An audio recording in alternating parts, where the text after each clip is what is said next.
Olá, bem-vindo ao Fixamos, eu sou a Vlange e hoje eu vou falar tudo o que você precisa saber para escrever um livro campeão de vendas. Bom, na verdade não é sobre isso o vídeo, assim como, apesar desse subtítulo que ficou na versão brasileira, não é exatamente sobre isso o livro O Segredo do Best-Seller de George Archer e Matthew L. Jockers. A edição brasileira saiu pela Astral com tradução da Regiane Winaski. Esse é um livro recente, publicado em 2017 por esses autores que são dois pesquisadores da área das letras. É o resultado de uma pesquisa que esses dois autores fizeram, em que eles criaram um computador, um software, capaz de ler vários livros, foram 20 mil livros mais ou menos, por meio de um processo chamado mineração de texto, que eles explicam mais ou menos aqui no livro. E o objetivo era analisar comparativamente vários livros que estavam na lista de best-seller do New York Times, comparando também com livros de fora dessas listas, né, livros não best-sellers, como eles falam, para tentar descobrir se existe algum padrão que se repete nos livros best-sellers e que talvez esteja por trás desse sucesso todo, por trás desses livros serem considerados favoritos, né, serem muito lidos, muito disseminados e conseguirem conquistar tanto a adesão do público. Então eles dizem que os best-sellers, eles não são livros favoritos por motivos aleatórios, e sim porque eles são um conjunto de sinais favoritos. E que sinais são esses que eles analisam? São as palavras usadas, que eles usam também para poder indicar os tópicos abordados, os tópicos temáticos, as construções frasais, o ritmo. Eles também conseguem dizer muito sobre os personagens a partir de verbos usados no livro. Então é um livro interessante por pegar e estudar os best-sellers e tentar mostrar o DNA por trás dos best-sellers, como eles falam, né, DNA. Eu também achei ele interessante porque ele parte de uma pesquisa acadêmica, só que o livro não é um livro acadêmico. O livro foge dessa linguagem acadêmica, até na maneira de fazer citações, de fazer tudo isso. É interessante, eles tentam pegar a linguagem mais acessível que eles conseguem para poder mostrar os resultados dessa pesquisa. Tá, mas com certeza você que tá vendo o vídeo vai querer saber quais são as coisas que eles descobriram sobre o DNA dos best-sellers, e eles dividem isso em alguns capítulos. Primeiro eles vão falar sobre os tópicos temáticos que, segundo o que eles descobriram, interessam mais do que o gênero, porque o gênero, ele muitas vezes ocorrem hibridismos, ou muitas vezes um livro não se encaixa exatamente em um gênero específico, e entre os best-sellers e os não best-sellers não existem padrões de gênero se repetindo muito. Então você pode ter entre os best-sellers livros de diversos gêneros, e não é o gênero exatamente que vai ter mais chance ou menos chance de conquistar o leitor. Então eles falam que o tópico temático é mais importante do que o gênero nesse sentido. E os best-sellers, em relação aos não best-sellers, eles geralmente têm menos tópicos temáticos, eles têm mais foco em poucos temas. Ele fala que geralmente tem um tópico principal e poucos tópicos menores, geralmente mais outros 2 tópicos menores que junto com esse principal vão tomar 30% do livro. Como assim tomar 30% do livro? É a partir das palavras que se usa que tem relação a esse tópico. Então, por exemplo, o tópico trabalho. Todas as palavras que tiverem relação com trabalho e que tiverem próximas a ela outras palavras que também tenham relação com trabalho, indicando que no livro tem alguma cena, por exemplo, no trabalho ou alguma coisa assim, vão indicar o tópico trabalho. Então ele diz que geralmente o best-seller vai ter um tópico principal, e os tópicos que vão aparecer também com bastante relevância no livro, eles, junto com o tópico principal, indicam algum conflito ameaçador. Eles sugerem alguma ameaça. Por exemplo, o tópico crianças e o tópico armas. Os 2 tópicos juntos já sugerem um conflito ameaçador. Então ele diz que nos best-sellers você tem muito isso, né? E que esse tópico principal, nos best-sellers, geralmente, ele mostra alguma coisa realista ou universal. Principalmente relações humanas. Então, cenas em que os personagens estão compartilhando laços, estão compartilhando sentimentos, intimidades. Enfim, essa conexão humana, ele fala que é o principal tópico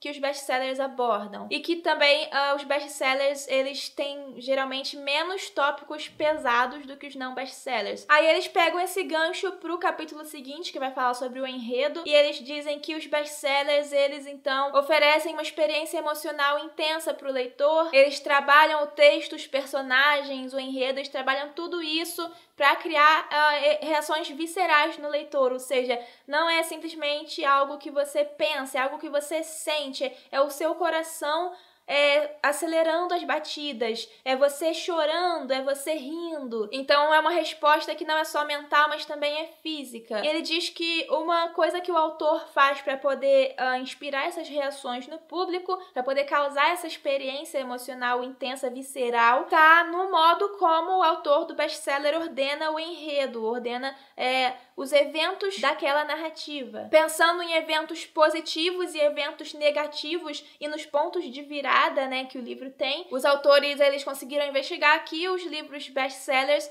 eles conseguem criar muito mais aquela montanha-russa de emoções. Então varia do positivo pro negativo, aí de repente tá muito positivo, aí fica muito negativo logo em seguida. Claro que não de um jeito aleatório, mas sim de um jeito ordenado. Então pensando nessas curvas, né, de emoções, eles conseguem traçar, pensando nos eventos macro do livro, né, ou seja, pensando na estrutura do livro de um modo geral, eles conseguem traçar 7 linhas narrativas, então todos eles vão se encaixar em uma das 7, e isso eles dizem que reflete muito um outro livro que se chama Os 7 Enredos Básicos, né, The 7 Basic Plots, do Christopher Booker, que é um livro também recente, de 2005, 2004, e naquele livro o Christopher Booker ele aponta que todos os livros que ele analisou sem a ajuda de um computador, mas enfim, analisou sozinho, mas analisou muitos livros também, e apontou que todos os livros eles estão dentro de um dos 7 enredos básicos, das 7 linhas narrativas, assim como, por exemplo, a Jornada do Herói diz que todos os livros estão dentro de uma linha narrativa básica, que é a Jornada do Herói. E, enfim, formalismo russo, estruturalismo,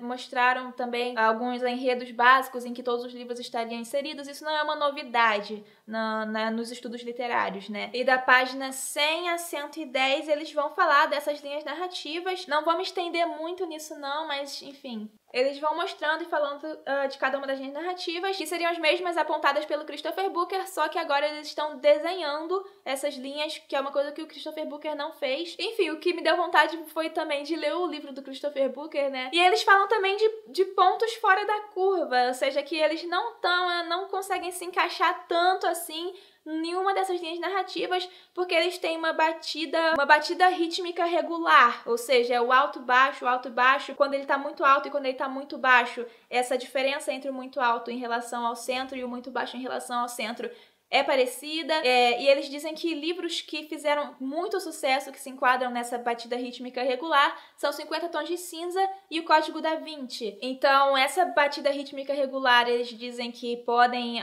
fazer com que o livro traga muito dessas emoções, dessas reações viscerais, mas em relação às 7 linhas narrativas, eles falam que eles também encontraram isso nos livros não best-sellers e também não encontraram uma mais do que outra ou 2 mais do que outras, enfim. Eles dizem que essas linhas narrativas, elas estariam em todos os livros, independente de ser best-seller ou não best-seller, e que elas não, por si mesmas, não indicam uma maior probabilidade de sucesso. No próximo capítulo eles falam de estilo, eles falam também, começam falando sobre primeiras frases dos livros e como as primeiras frases dos best-sellers elas já indicam um conflito, mesmo que implicitamente, geralmente conflitos relacionados àquela coisa das conexões humanas, né, que eles já tinham falado no tema dos tópicos. No tema dos tópicos, essa foi ótima, no capítulo sobre os tópicos temáticos dos livros, enfim, vocês entenderam. E também diz que as primeiras frases geralmente são simples, ou seja, que o autor do best-seller ele não se preocupa tanto em fazer uma frase muito longa ou que tenha um significado muito subjetivo, só usam palavras realmente necessárias, ou seja, não desperdiçam palavras e apresentam uma voz narrativa autêntica, ou que soa autêntica, né? Como se tivesse um eu falando alguma coisa pro leitor. Mesmo não sendo em primeira pessoa, essa coisa do eu seria mais como uma sensação do leitor de que aquele narrador, porque sempre vai ter um narrador numa narrativa, de que aquele narrador ele é autêntico, ele tem uma personalidade, ele tem uma voz. E também que essas primeiras frases, por terem um conflito explícito ou implícito, elas também indicam um certo enredo a que tá vindo, né? Um enredo a caminho. E nessa questão da primeira frase é interessante que os autores eles dão exemplo não só dos best-sellers, mas também de livros clássicos que são considerados muito bons, e ele diz que a primeira frase já aponta que o livro vai ser muito bom. Não que isso seja absoluto, mas enfim, que já tem um apontamento ali e que os livros best-sellers eles seguem esse caminho. Então, por exemplo, ele vai falar do Iluminado do Stephen King, da primeira frase do Iluminado,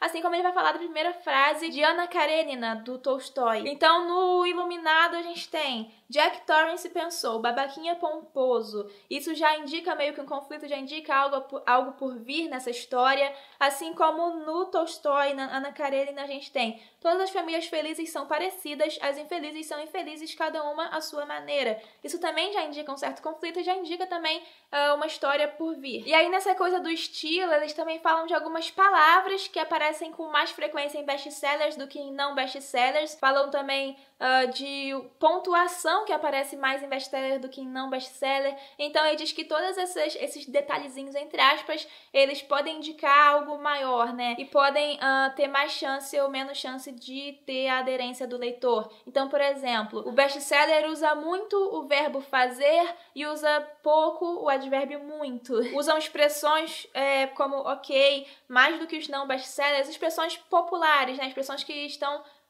seguindo a linguagem do dia a dia do leitor, que os best-sellers usam poucos pontos de exclamação, algumas coisas assim, né? Basicamente isso indica que o best-seller ele segue mais uma linguagem do cotidiano e que ele tem uma linguagem também mais direta. Isso também está relacionado com alguns padrões reconhecidos como de livros de qualidade. Então ele vai falar, por exemplo, daquele livro do William Strunk Jr. e Bill White, que é o manual de estilo lá, que os escritores de língua inglesa seguem muito e falam disso em workshops, em cursos de escrita criativa. Então, de modo geral, os autores vão mostrar que os best-sellers, eles seguem esse bom estilo, né? E também tem alguns verbos que eles vão se relacionar muito com os personagens, porque, por exemplo, os best-sellers, mais do que os não best-sellers, vão usar verbos como fazer, precisar, querer, pensar, contar, ver, chegar, alcançar. São verbos que indicam ação e autoconfiança,